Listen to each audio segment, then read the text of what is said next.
hopefully, what happened with Colin Kaepernick after he took his stand against racism for the greater good. I hope that's not the case for Flores because he is obviously a talented coach. I mean, look what he did with that Miami roster. That's not a great Miami roster.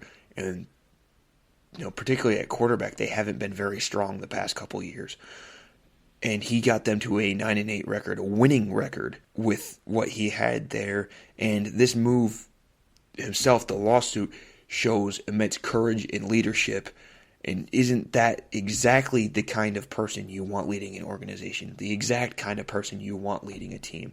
If you're a business, are you going to hire the guy that's going to keep things status quo, or worse, just put in little to no effort after he got the job? Or are you going to hire the guy that does what he can, everything he can do to help your business improve? That's exactly what Flores is trying to do with this lawsuit. He may be outnumbered by the owners at this point, but I don't give a damn how the league works.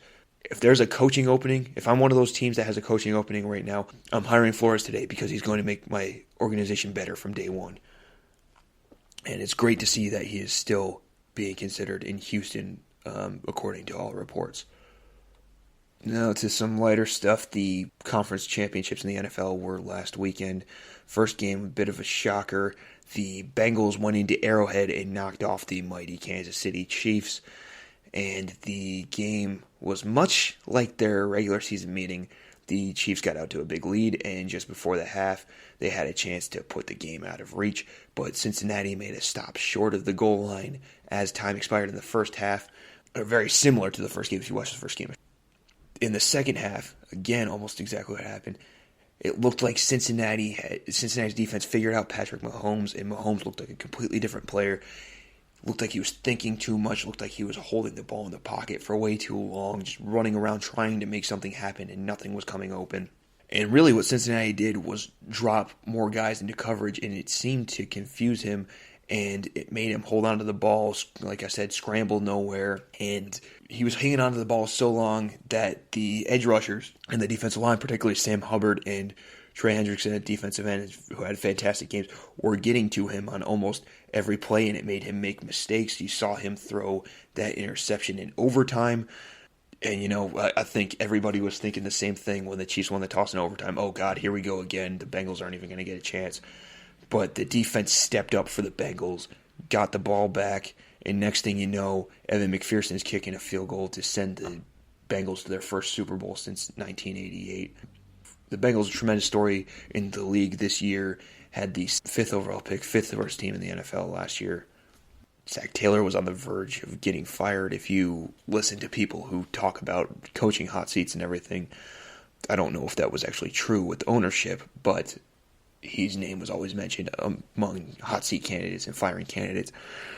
And they turned it around this year, had some guys come out, breakout seasons, Logan Wilson on the defense, Jesse Bates on the defense, although you could argue he broke out before this year. And, of course, Joe Burrow and those receivers and Joe Mixon. Surprisingly, they have a pretty terrible offensive line, but they still made it to the Super Bowl. Now, who will they face? Well, the NFC Conference Championship was between the Rams and the 49ers. San Francisco came in winning 6 straight meetings against the Rams, including the 2 regular season meetings this year. And they were kind of blowouts, actually, in the regular season. And the San Francisco defense kind of had an answer for the Rams offense that most teams really didn't. This one, closer, low scoring. Both teams struggled to score in the first half. San Francisco scored 10 points in the final 6 minutes of the first half to take a 10-7 lead to the locker room at halftime. Late in the third quarter, George Kittle caught a 16-yard touchdown pass to increase that lead to 10. By the way that things were going in that game, the way both offenses have been playing, you kind of thought, okay, that's game over, 2-possession lead. No way that happens. But the Rams, Matthew Stafford did what he's been known to do, bring his team back. He wasn't the only reason they did by any means, but he had a great game. Responded with a touchdown of their own after that Kittle touchdown. Got 2 stops from the defense to set up field goal opportunities. And after the Rams took the lead, the pressure of both on the field and really at the moment seemed to get to Jimmy Garoppolo, who's just trying to make a play to keep his team alive. But he forced a backhanded interception after scrambling around, iced the game. Rams head to the Super Bowl for second time under McVay, taking on the Bengals in their home stadium at SoFi in LA. Super Bowl will be played on February 13th, which is a week from Sunday. So I will have more of a preview of that on next week's show, and a preview article will be coming out on the footballsavant.com next week. I will also be writing a Stafford-related article next week on the Ultimate Sports Networks.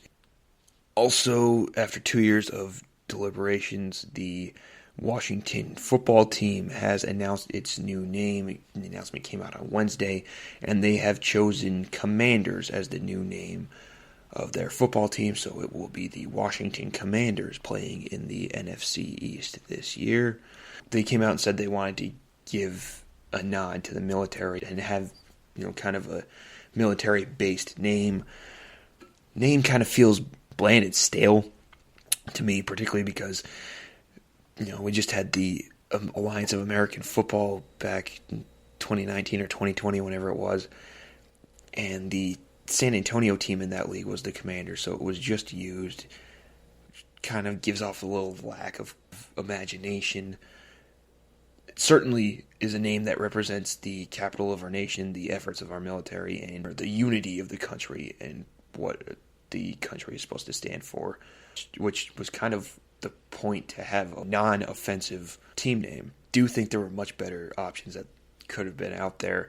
I know there's a lot of copyright infringement, trademark infringement, and all that. To me, Washington football team kind of sounds better than Washington Commanders, and I hated the name Washington football team. But, we got what they got. I just think it could have done better. You probably could have seen it coming. It was kind of spoiled by a Joe Theismann interview earlier this week. And you could kind of see it coming when they tweeted out the pictures. I think it was like a month ago. They tweeted out an announcement about when they were going to make the announcement on the new name, and it included some pictures of the uniforms that had a star pattern on one of the uniforms. So you kind of knew they were going military direction from there. Washington football team has a new name, Washington Commanders. It's also college football all-star game season. Last night was the East-West Shrine game in Las Vegas. I was very impressed by a couple guys. E.J. Perry, the quarterback from Brown, transfer from Boston College, was named the offensive MVP, and Navy linebacker Diego Fagot was named the defensive MVP. I think both those guys have sleeper potential. I was impressed by Perry. Perry's a little more mobile than I thought he would be, and he doesn't have the strongest arm, but he's very accurate and can throw a decent deep ball when needed.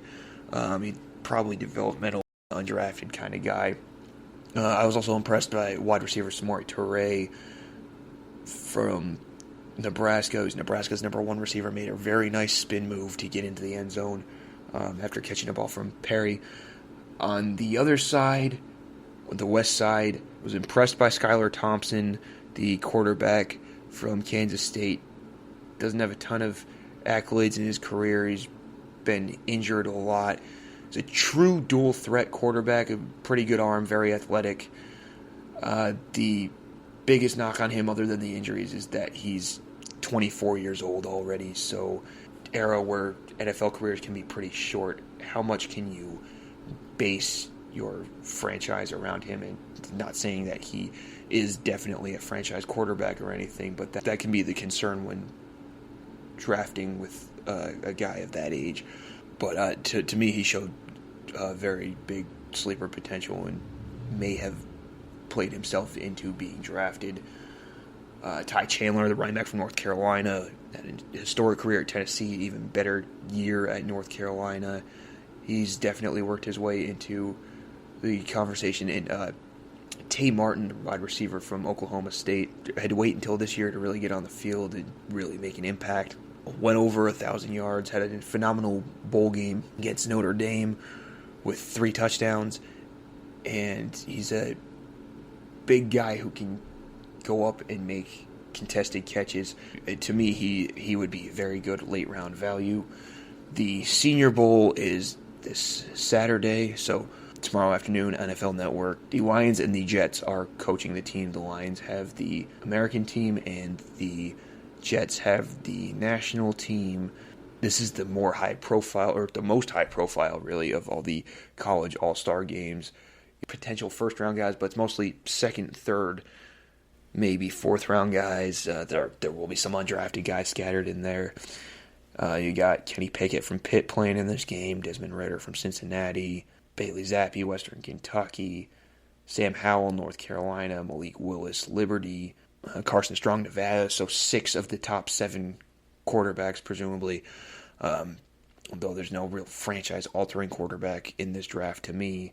That's a spot to watch. There's a lot of good offensive and defensive line talent there. I think there's good safety talent, particularly the 2 Baylor guys, and Petrie and JT Woods.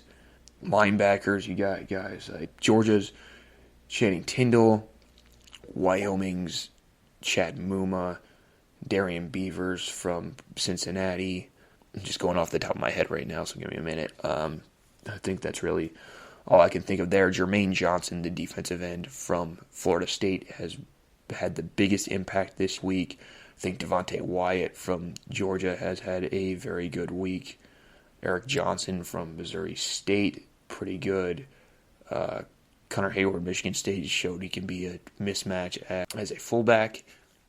I'm intrigued by some of the receivers like Christian Watson from North Dakota State, Jalen Tolbert, South Alabama, tight ends Isaiah Likely from Coastal Carolina's almost more of a receiver than a tight end. Greg Dulcich from UCLA, same thing. There's a lot of talent to watch in this game, and I probably missed a few guys that I've been meaning to mention, but you can definitely find solid players from these all-star games, especially the Senior Bowl. And now we'll go to the MLB. More bad news concerning the ongoing lockout. It's looking unlikely that the season starts on time, especially spring training is definitely not going to start on time if we're in February and there's no deal yet. The league and players have only met 4 times since the lockout began in early December. While the MLB was going to make a counter-proposal, the league decided on Thursday instead to request a federal mediator, and the feeling is that the sides had been heading towards a stalemate, and the MLB was trying to avoid that. But the move was not received well by the MLB Players Association, and USA Today has reported that the players are unlikely to approve of the mediation request. In lighter baseball news, the AAA season will be extended to 150 games this year, which is the longest since 1964. The season is scheduled to run from April 5th to September 28th. To hockey, the NHL, the New York Rangers have retired the number of longtime goaltender Henrik Lundqvist. Came over from Sweden in 2005, spent his entire 15-year career with New York. He did sign a deal with the Washington Capitals in 2020, but ended up having to retire because of a medical condition. He's a 5-time All-Star, a Vezina Trophy winner, 6th most career wins for a goalie, played the 9th most games in league history, 8th most saves, 11th best save percentage, and much, much more, kind of like what we were saying with Tom Brady. It would take too long. I'm not comparing Lundqvist to Tom Brady, but it would take too long to list out all his achievements.